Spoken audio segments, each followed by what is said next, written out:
As we start out the month of January, we have a market condition relatively rare. It's primed to explode. How do we take advantage of that? Welcome to the ReadySetTrade Market Minute for Monday, the 2nd of January.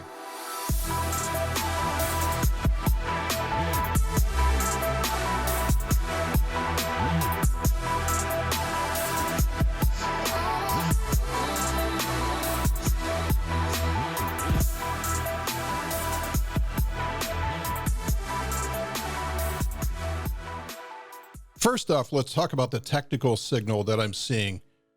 This is the S&P 500, and what we're seeing is on the different time frames, we have monthly here on the left-hand side, weekly in the middle, and here's the daily time frame. And all three of these are in alignment and showing a massive amount of potential energy. So what we're seeing is very light trending over the last several months. Again, this is coiling up the spring and increasing the potential energy for the next move. We're seeing the same thing happening on the weekly chart. Several weeks trading in the same approximate range. This builds up a huge amount of potential energy. And then, of course, if we zoom in on the daily chart, we can see that this has been a very tight little volatility coil over the last several trading days. This is building up, again, a tremendous amount of potential energy. So it's like we're holding a wound spring in our hands, and it's getting tighter and tighter and more difficult to hold on to that. It's going to come flying out in one direction or another in the next few days. Now, let me state that I think it might break to the upside just because there's so many bearish people out there right now. It seems like everybody agrees that the market's heading for disaster in 2023. This is why I think there may be a chance that we actually see the opposite thing occur. But I don't presume to know what the future is. So what I want to do is I want to take advantage of any large movement. I don't care what direction it's in, and I'm going to do that through an option strategy. Now, the typical way that people are taught to handle a condition like this is through what's called a straddle. So the first thing we need to determine is the time element. How long do we think that this is going to happen? And it needs to be relatively accurate, because if we end up just saying, well, let's get sloppy here and we'll just buy as much time as we need, that's not going to necessarily provide us the solution that we want. Not only will it be expensive to add this, but also it's going to be very sluggish in terms of movement. So we do want to apply some element of timing to this. And I think that if we're going to get a move, it's going to happen in the next 2 to 3 weeks or so. We rarely get conditions like this where we continue to sit there and consolidate and coil within a very tight range once we reach those levels that I talked about on the chart. So if we go out something like the 20 January options, say that's maybe our timing for that. Let's look at adding a straddle on the SPX. So the first thing we'll do is we'll go right at the money, and we're going to right click here. We're going to analyze buying a straddle. And what we're going to notice is that for the 20 January straddle, that has got a debit of 153, which is 15,340. Now notice also, this is very close to the expected move for this. This is why sometimes using a straddle is a way to generate an estimation of the expected move going forward. And what that expected move means is that it's a plus minus 1 standard deviation movement in price based on the current volatility. So plus and minus 1 standard deviation, the market's estimating that the price is going to be within an envelope of plus and minus 156 points or so into the 20th of January. Okay, so what does that mean for the strategy itself? Let's look at the risk profile of this. All right, so if we end up putting up in margin $15,000, which is the most that we could possibly lose from this trade if the price goes nowhere. So if we're sitting there on the 20th of January and the price is still around 38.40 on the S&Ps, we're looking at losing a bundle.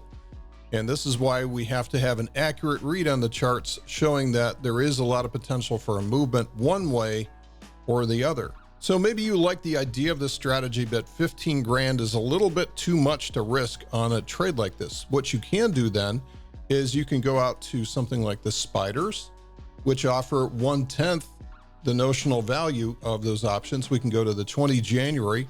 And I think what we're going to find here is that this is going to be about 1/10 the price. If we go out to a 384 straddle, that should be about $1,500.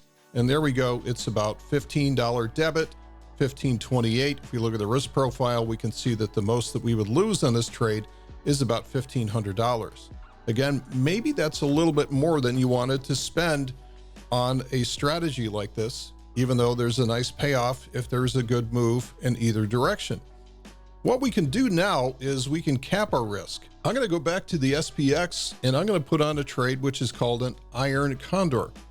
So we're going to go to those same 20 January options. And what we're going to do is we're going to look for about a 25 delta, and you'll see why in just a second. So let's go out here and let's say we're going to set up a long put debit spread at 37.10, 37.15. So we're going to analyze buying an iron condor. We're going to set up those strikes to begin with, 37.10, 37.15.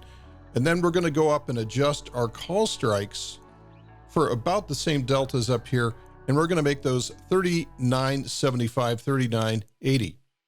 Okay, so I've adjusted my call strikes 39.75, 39.80. You can see that the debit here is about 245, and we want that to be right around 250. So that's pretty close.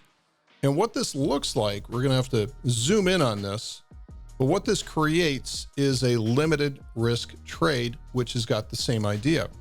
So the risk down here is about 250 max. That's the most that we could lose on this potential trade.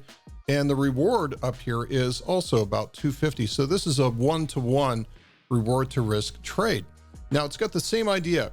We need to see the price move in a pretty strong direction one way or another for us to win. And that's the signal that the chart is providing us that we're anticipating a big move. We don't know which way it's going to go. It's going to go in some direction. And we don't want to be in a position where we're yelling at the chart saying, wait, you're going the wrong way, because that means that we're wrong. So this is a very simple trade that we can set up and just let things unfold in whatever direction that the market is going to choose, irrespective of what we think should be happening. And that's the conundrum that I think a lot of retail traders find themselves in, is that market ends up moving in a direction that they don't think makes sense. Now let's circle back and go back to the chart, and we can see again that our break-even points are, let's say, roughly 37.10 down here and 39.75 up here. So here we are at the chart, and what I'm going to do is draw a little box here which represents the area that the price needs to go beyond for us to be profitable. So we said 37.10 to the downside, 39.75 to the upside. So really what we're talking about is, do we think that over the next 20 days, the price will be outside of this box? I do think so. This amount of consolidation, this amount of power to drive the next trend is pretty strong, especially when you look at the multiple time frames that we have here, where we have just a tremendous amount of potential energy. The market's really gone nowhere for the last several weeks. Range contraction like this leads to range expansion every single time. Welcome to the new year. It's going to be a good one. Thanks for listening, and we'll see you in the next Market Minute.